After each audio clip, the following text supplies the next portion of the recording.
Hello guys, welcome to my channel love yourself. তো আজকে চলে আসলাম একটা নতুন ভিডিও নিয়ে। এই ভিডিওটা হচ্ছে জয়ন্তীর ভিডিও, মানে শিবরাত্রির দিন আমরা জয়ন্তীতে গেছিলাম, তো সেটারই কিছু ভিডিও তোমাদের সাথে শেয়ার করছি।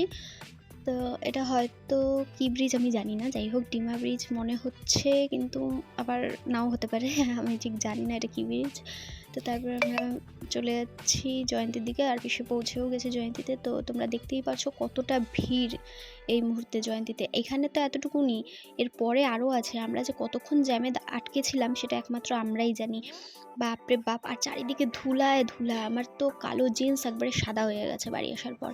আর দেখতেই পারছো জয়ন্তীর পাহাড় কত উঁচু, মানে কত সুন্দর লাগছে এখান থেকে। তো সামনে যত আগাচ্ছি তত পাথর, আর মানে কি বলবো, লোকের ভিড়।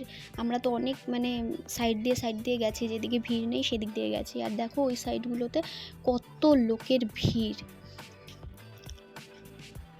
মানে আর ওখানে অনেক ভান্ডারা দিয়েছে, যদিও বা আমরা অনেক জায়গায় গিয়েছি, গিয়ে ভান্ডারা খেয়েছি, মানে ভান্ডারা দিয়েছে, ওখান থেকে খিচুড়ি খাইছি আর কি। যা দেখতে পাচ্ছ কত লোক যাচ্ছে আসতেছে। তারপরে আমি আর পারলাম না হাঁটতে, গিয়ে একটা পাথরের উপরে বসে পড়লাম আর নিজের থোবড়াটাকে একটু ভিডিওতে নিলাম। তারপর এটা হচ্ছে জয়ন্তীর পাহাড় থেকে যে জলগুলো পড়ছে সেটা দিয়েই মানে নদীর মতো যাচ্ছে আর কি। তো এই নদীটা পার করে যাওয়ার সময় তো মানে এক একটা কাণ্ডও হয়েছে সত্যি। আর পাহাড়ের জল যেহেতু প্রচুর ঠান্ডা, প্রচুর, মানে এই রোদের মধ্যে ওখানে যাওয়ার পরেই মানে জলে যখন পা ভিজাইলাম, গোটা শরীর ঠান্ডা হয়ে গেছে, এত সুন্দর। আর ওখানে গিয়ে না মনটাও মানে ভালো হয়ে যায়। বাট আমি এতটা রোদ ছিল আর এতটা মানে জার্নি হয়েছে যে ছোটো মহাকাল পর্যন্তও যাইতে পারিনি, অর্ধেক গিয়ে চলে আসছি।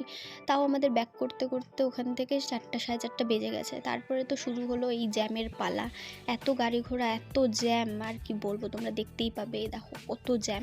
এইখান থেকে বেরোতেই আমরা যদি 4:30টার দিকে রওনা দিয়ে থাকি, তাহলে আমাদের রোডে উঠতে 6:30 বেজে গেছে।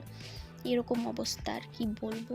তো আজকের ভিডিওটা এতটুকুনি, আর ভিডিও করতে পারলাম না। সো যদি ভালো লেগে থাকে লাইক শেয়ার সাবস্ক্রাইব করে দিও।